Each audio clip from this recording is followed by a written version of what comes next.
Carole Pollard, and I'm a lecturer at TU Dublin in the School of Architecture, and I'm speaking today to 6 of the graduates from the School of Architecture, Architectural Technology and Timber Technology. With me I have Shane, who graduated from Architectural Technology in 2011 and he's working in Henry J. Lyons Architects. Cormac is graduated from Architecture in 2015 and he has recently returned from Toronto and now working in Dublin. Sarah graduated from Architectural Technology in 2015 and is working in Cabinet Chute Architects. Chris graduated from Timber Technology in 2014 and he's working as a project manager and a lecturer in TU Dublin. And finally, Julie, who is coming all the way from New York.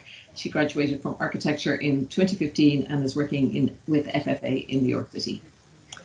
So first of all, I'm going to just ask you if you could tell us a little bit about your undergraduate training at TU Dublin, maybe your favourite parts and some lessons that you learned from it. Would you like to start with that, Cormac? Yeah, sure. I suppose one thing that really hit me moving up from the Midlands was the fact that we were in a university in the city centre, and having the city at your doorstep was a real advantage to studying architecture because you could literally step outside and see a building that was either 10 years old or 200 years old. So that was great. And also one thing I didn't really expect going into it was kind of just how education was so different that it's not about learning something off and then writing it in an exam. It's actually about working with people in a studio who more than likely will become close friends, and kind of learning with them about things that you're actually really interested in and kind of using your own creative thinking, which was great. Okay, good. And what about you, Sarah? How was your time? Yeah, I suppose my favourite parts of college were probably similar to Cormac, kind of a city environment, but we also got to travel abroad. We went to Barcelona, we went to Berlin to look at architecture in different countries. So not only learning the building process of how we build buildings, but also looking at how they change from country to country. So I really enjoyed that part of it. And I suppose the thing I took away from it most was kind of similar, working as part of a team. In real life, we work as consultants all together, so working as a team in college, and then also learning time management in college, which really paid off later on when we go out into our careers, and being able to manage multiple things at one time, lots of projects all at once. Good. Okay, and Chris? My favourite part of doing the course in TU Dublin was probably the variety. On the timber technology, we looked at both the practical and there was the theory elements of it as well. For myself, being able to utilise the CNC machine for the manufacture of furniture products, I found really helpful to drive on and try and build up more for when I brought out into industry. And then again, the staff, I always found them friendly, helpful, and full of information. Good, good. And Shane? Yeah, pretty much the same as what the others are saying there. The fact that it was in the middle of the city was great. You know, you could kind of go out and explore and look around. I was coming from Newbridge in Kildare, so there was a big difference between my school experience here and my college experience in Dublin. But I suppose my favourite part was probably the studio environment, the sort of the social learning aspect where you're working with other people, you're meeting people from different parts of the country, sometimes different countries, and you're working together sort of in teams or on your own, and the variety of information you were working on and learning. It was just something different from the classroom experience that we would have had up until that point. Yeah. And Julie? Yeah, I guess just to add to everyone else, the studio environment obviously is a big one, but maybe to be a little bit more specific to architecture itself, one of the things I really loved, and maybe it's obvious because I'm here in New York now, is the opportunity to actually travel within the degree itself. And I myself took a year out. I know Cormac did too, and just how the mentoring shifts from the kind of the earlier years to the later years, and how you start to use the knowledge and the practice that you gained in these offices and bring them in, and then start to look at more specific topics that are more kind of honed into your own skill set and what you enjoy, and then finally bringing that into your thesis level. I really enjoyed that kind of progression in the education itself that TU Dublin has to offer. Yeah, good. Sarah, I just see from your CV that you graduated in 2015 and you've already become an associate in the practice that you're working in. Congratulations, that's fantastic. I'm just wondering, do you think your education had a role in that kind of rapid progress that you've made? Yeah, absolutely. I graduated in 2015, and the practice I'm currently working for, I would have, or I did get my job originally through the college at my final crit. So TU Dublin had panels of external examiners, and some of the panel people were looking to hire. So I actually got my job through TU Dublin. I then worked for a year, and after a year decided to go back to TU Dublin again and do a master's in applied building information modelling and management. So that then progressed me in my career to become a BIM manager within the same practice. And then opportunities just opened within the practice that I could become an associate. So it definitely all led from day one, walking out of college into a new office, and then just led from there. So yeah. Yeah, good. And Chris, you were telling me that you moved from the more kind of practical end of your profession into project management, and now you're teaching. Is that an option open to many graduates from your course, or are you maybe you could tell us a bit about that? Yeah, absolutely. For myself, it was more of a natural progression. Like that, I had completed an apprenticeship. I had done the degree, so I had all the practical hands-on experience. And the degree helped to give me the more business end of it, that I could go in kind of in a more managerial role, with the technical ability that I already had.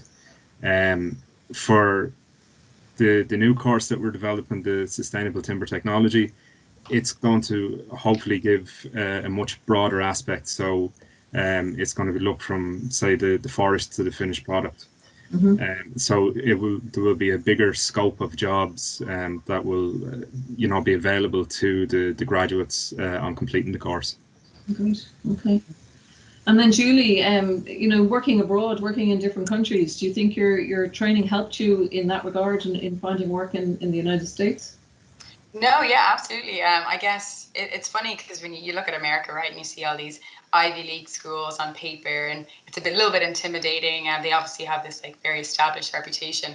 But I think one of the things about TU Dublin, or I guess maybe Ireland in particular, with the education practices, it's very specific to architecture, right? So we're getting very detailed practice, where coming from America, a lot of these schools, they may do their major in maths or English, and then go on and add their 2 years to then study architecture. So that was kind of an upper hand for myself coming in. Obviously, I was overwhelmed by suddenly I'm working in square, like feet and inches, coming from a metric system, and just I'm still boggled. Now, if I went home, I wouldn't know what to do, with a millimeter. I'd be like overwhelmed.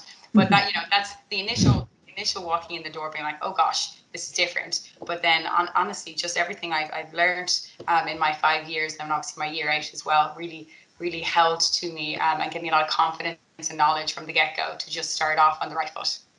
Well, that's good. And Shane, I mean, you're working as part of a team.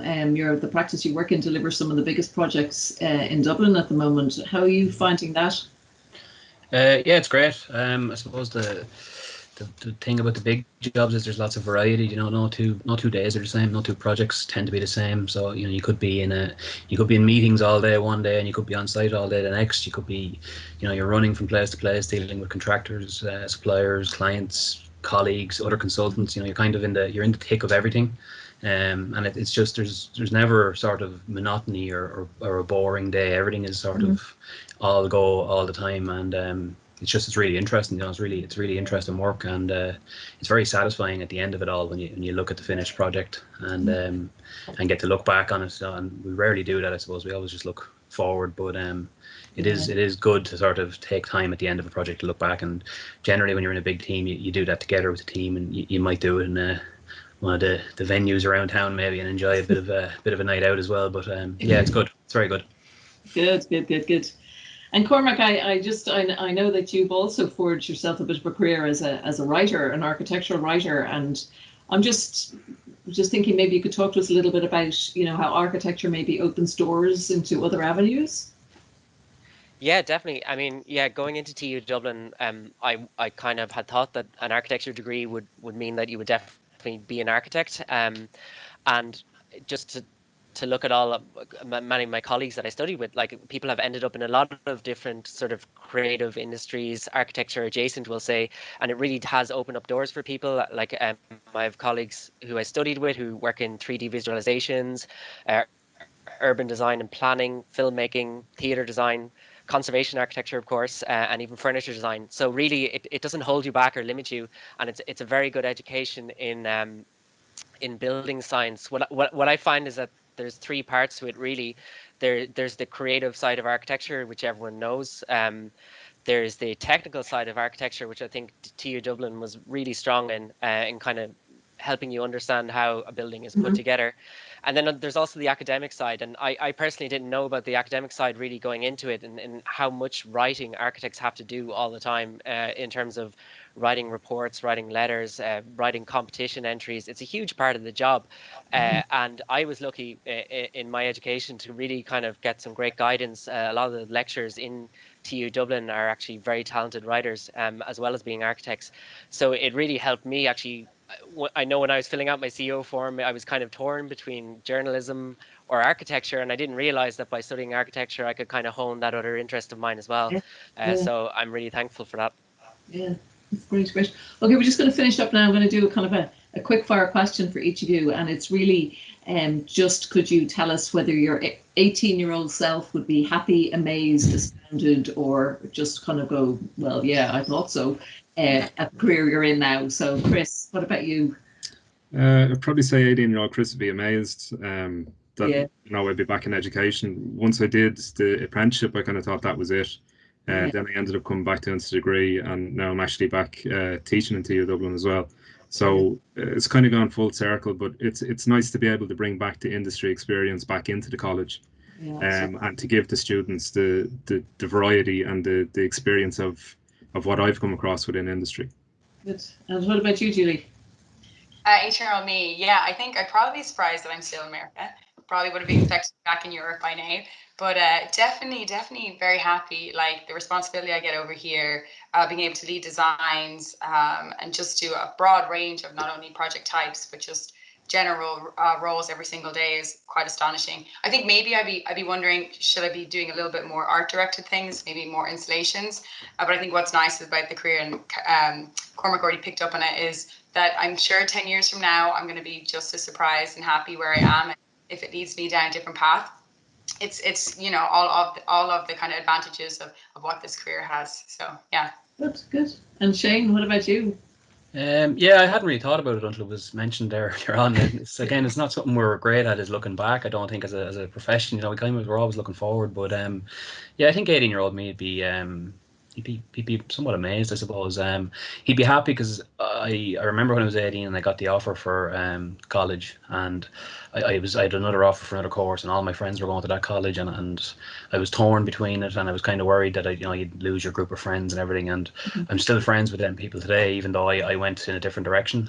They're still very close friends. So I still have all my friends from home, and I've made great friends along the way in college, and just the experiences I've had and the places I've got to see, the projects I've got to work on, and the opportunities. Like I'm back teaching in college as well now. I'm back on the course, so I kind of completed the circle there. And yeah, I think he'd be happy.